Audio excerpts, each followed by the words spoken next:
Matahari kian menyingsing.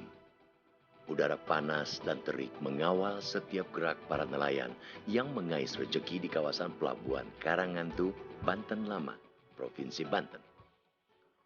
Pelabuhan Karangantu memiliki sepenggal kisah sejarah yang membanggakan, meskipun kini tak ada lagi jejaknya dan justru berubah menjadi perkampungan nelayan kumuh.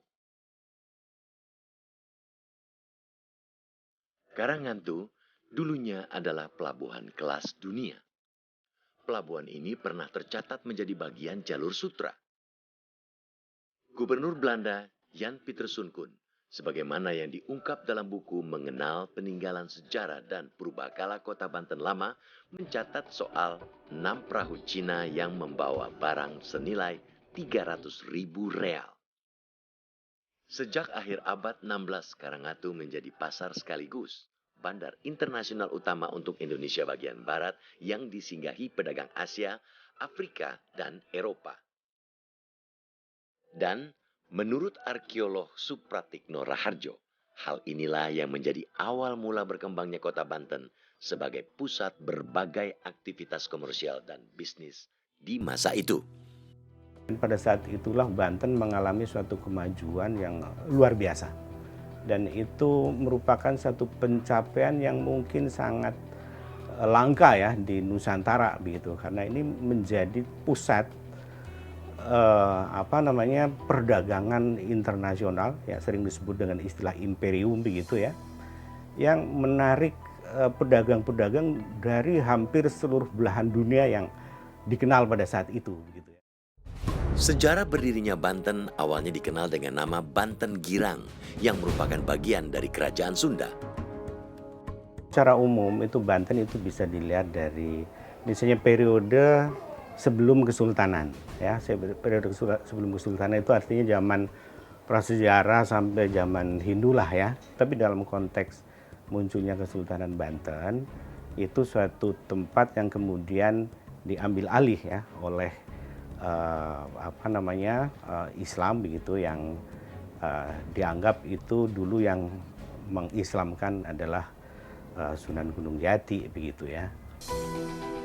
Menurut Tubagus Ismatullah Al-Abbas, salah seorang generasi penerus Kesultanan Banten, Sunan Gunung Jati atau Syekh Syarif Hidayatullah yang menjadi penguasa pertama di Banten tidak mentasbihkan diri menjadi raja pertama, tetapi menyerahkan kekuasaannya kepada putranya Maulana Hasanuddin.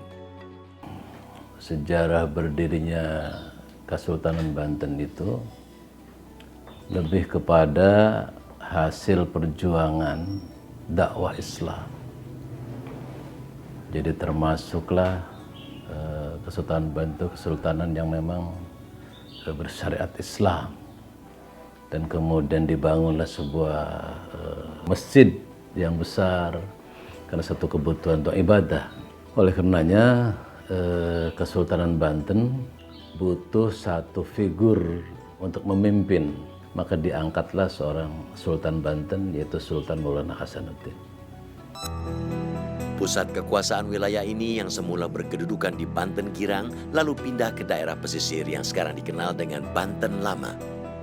Lingkungan yang layak huni dan layak dikembangkan itu harus ada satu elemen lingkungan yang sangat sentral ya untuk kehidupan manusia, yaitu air. Satu keputusan luar biasa yang berani diambil oleh Sultan Maulana Hasanuddin terkait permasalahan air di Banten, yang sekaligus membuka pembuktian bahwa Banten tua memiliki kekayaan ilmu pengetahuan yang mengagumkan dan menjadi sumber sejarah yang tak akan habis untuk dikupas.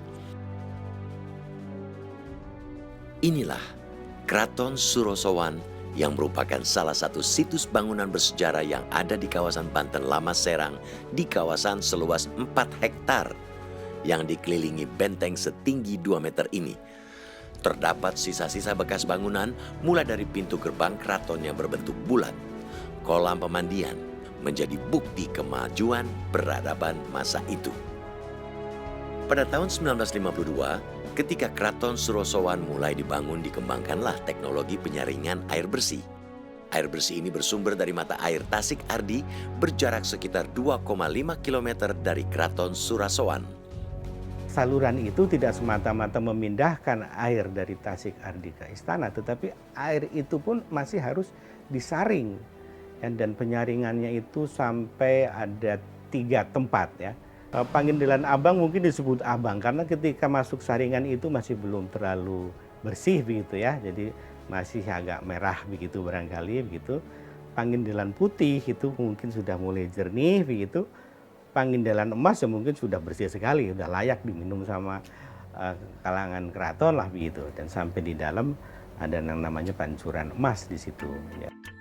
Sumber air Tasik Ardi hingga kini masih tetap asri dan menjadi salah satu tempat wisata dalam kawasan Banten Lama walau debit air yang dikeluarkan jauh lebih kecil. Konon, tempat ini dulunya juga digunakan untuk tempat tinggal selir raja dan juga sebagai tempat menjamu tamu kerajaan.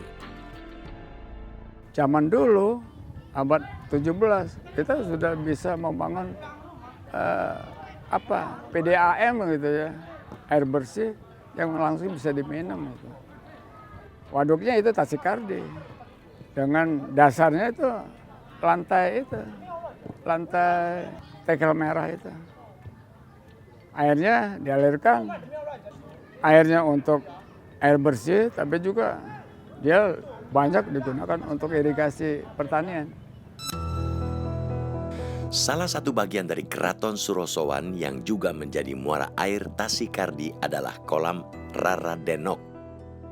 Kolam ini berbentuk persegi 4 dengan panjang sekitar 30 meter dengan kedalamannya mencapai 4,5 meter. Di tengah pemandian terdapat kolam yang ukurannya lebih kecil, tempat istirahat bernama Balai Kambang. Teknologi sederhana yang digunakan pada masa Banten Lama memberikan pemahaman kepada masyarakat tentang kemajuan teknologi bangsa Indonesia yang sudah ada sejak beberapa abad yang lalu. Dari Banten Lama ini banyak melahirkan sarjana-sarjana, bukan aja arkeolog dengan sejarawan, antropolog, tapi juga arsiteknya juga dia banyak belajar dari sini. Kemudian tentang planologi, tata ruang, gimana dulu indah itu. Kampung teratur. Ketika VOC mendirikan benteng Spelwijk itu artinya dia membuat suatu tempat, satu pos di mana bisa mengendalikan seluruh kegiatan perdagangan di sana.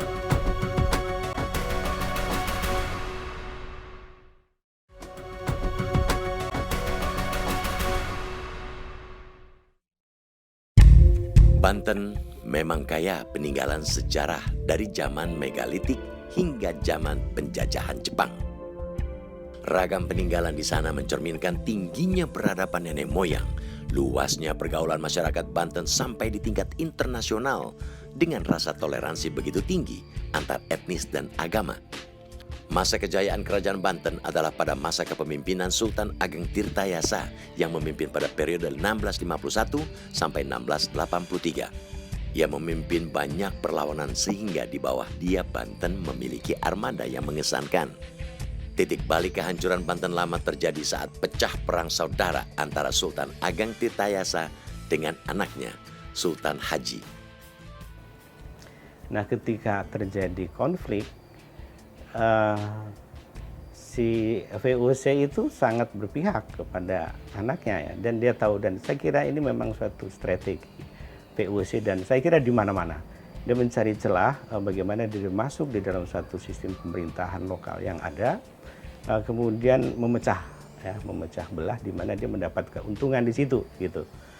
Dan itulah yang menyebabkan sesudah itu Kesultanan Banten menjadi monopoli VOC. Karena intervensi terlalu begitu besar oleh kolonial pada waktu itu, maka Sultan kemudian membunuh salah satu gubernur jenderal pada waktu itu, dan kemudian terjadilah penyerangan terhadap Kesultanan Banten, maka dihancurkanlah 2 keraton itu. Ya, jadi keraton itu kayak keraton benteng begitulah kira-kira ya. Itu luar biasa, tebalnya temboknya kan hampir 6 meter lebih tebalnya ya. Dan konstruksinya ya adanya apa namanya bastion-bastion itu konstruksi benteng sebenarnya itu. Tapi benteng itu jadi rumah raja begitu ya. Di dalamnya ada bagian kaputren, ada bagian yang lain dan segala macam begitu ya. Saya membayangkan bentuk dulu memang canggih itu. Ya, tetapi sayang kita tidak bisa memulihkan kembali bentuk aslinya seperti apa begitu. Praktis, Banten sebagai pusat kekuasaan dan kesultanan telah pudar. Tidak ada lagi kebebasan melaksanakan perdagangan. Setelah wilayah Banten resmi diduduki pemerintah Hindia Belanda, puing-puing keraton dibawa ke Serang untuk membangun kantor perwakilan Belanda di Serang. Sejarah mengatakan demikian.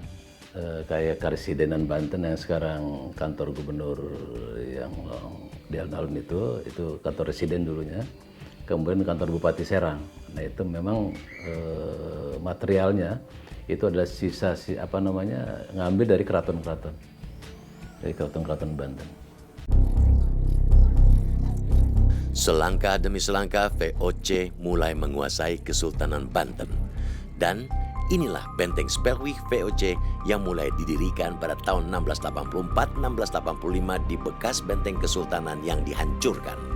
Benteng ini dirancang oleh seorang arsitektur yang sudah menjadi anggota Kesultanan bernama Hendrik Lukaszun Kardel. Hendrik Lucas Kardel. Dia arsitek Belanda dari Batavia yang lari mau mengambil ke Sultan Banten. Sampai dia masuk Islam, sampai dia kawin dengan keluarga Sultan, sampai dia dapat gelar Pangeran Wiraguna. Karena karyanya banyak itu, termasuk seputar ini benteng keraton itu dia yang tata. Nah, artinya ketika VOC mendirikan benteng Spelwijk itu artinya dia membuat suatu tempat, satu pos di mana bisa mengendalikan seluruh kegiatan perdagangan di sana begitu. Fondasi bangunan benteng Spelwijk dibuat dari tumpukan batu karang yang direkatkan dengan kapur. Bentuk bangunan menyerupai segi empat dengan tiap sisinya dibangun ruang inti atau menara pengintai.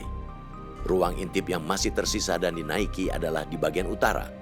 Walaupun kondisinya saat ini telah datar dan hanya menyisakan sedikit reruntuhan, namun benteng Spelwijk masih menyisakan ruang bawah tanah atau bunker yang dihubungkan dengan lorong di bagian barat. Tinggi benteng dibuat mengelilingi areal dengan tebal 1 meter dengan tinggi lebih dari 3 meter.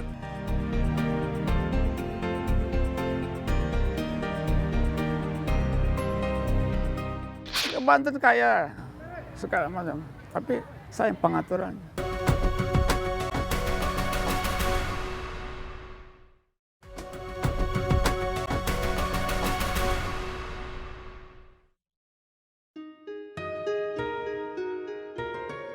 Kawasan Banten Lama, Kabupaten Serang, selain menyisakan bangunan bekas Keraton Surosowan, juga menyisakan bangunan bersejarah lainnya yang merupakan sisa-sisa kebesaran Banten di masa lampau.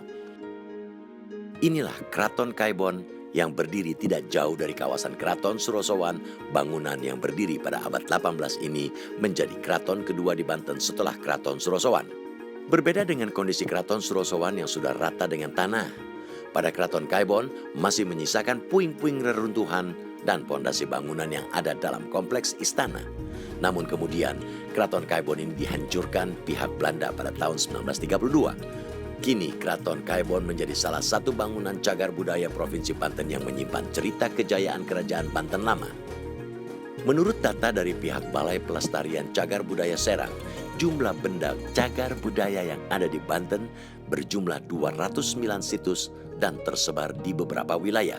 Di antaranya 9 situs di Cilegon, 23 di kota Kabupaten Tangerang, 29 di Serang, 27 di Pandeglang, 51 di Lebak, dan 69 situs di Serang. Menyebar, tapi memang tertumpu kalau melihat data dari kami, dari yang sudah diinventarisasi, itu memang Kabupaten Serang yang terbanyak. Di kawasan Banten Lama memang menyimpan banyak benda cagar budaya.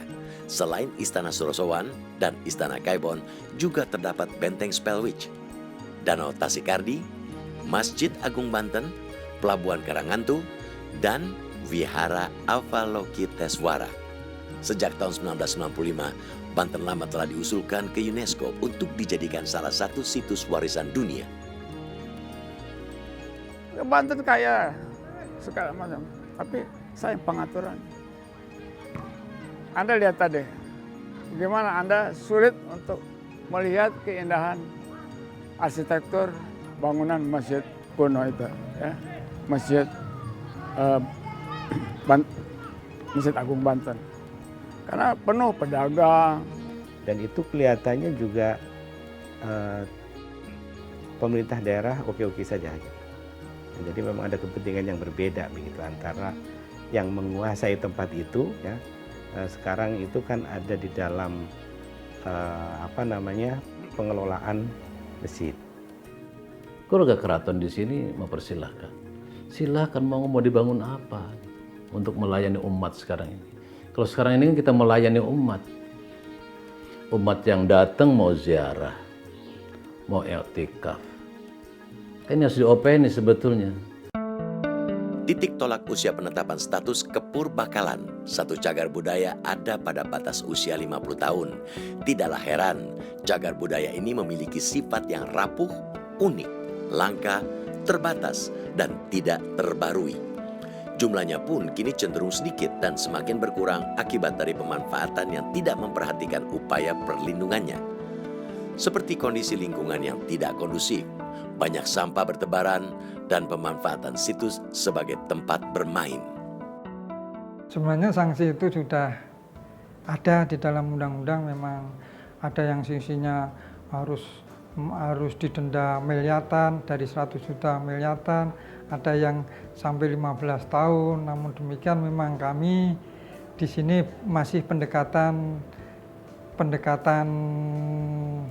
secara baik dulu. Merekonstruksi bangunan keraton memang sulit untuk dilakukan dan membutuhkan biaya mahal. Hal yang paling mungkin dilakukan adalah memelihara yang masih tersisa dan turut menjaga keberadaan dan keaslian bangunan. Ini milik orang Banten, bukan milik perorangan atau kelompok, ya, tapi milik bersama. Segera putuskan. Tuntut pemerintah daerah, provinsi untuk betul-betul menata, harus menjadi nggak usah World Heritage, tapi National Heritage saja, ya. Banten dengan peninggalan sejumlah situs cagar budaya menjadi kawasan yang sudah seharusnya terjaga dan dilestarikan. Meski Banten Lama hanya menyisakan serpihan-serpihan bangunan, namun hal inilah yang membuktikan peradaban dan sejarah Banten di masa lampau. Hingga kini tidak ada seorang pun yang mengetahui bagaimana bentuk asli bangunan cagar budaya ini secara utuh. Namun, sejarah membuktikan bahwa inilah sisa-sisa kedikjayaan Banten di masa lampau jauh sebelum datangnya pemerintahan Hindia Belanda.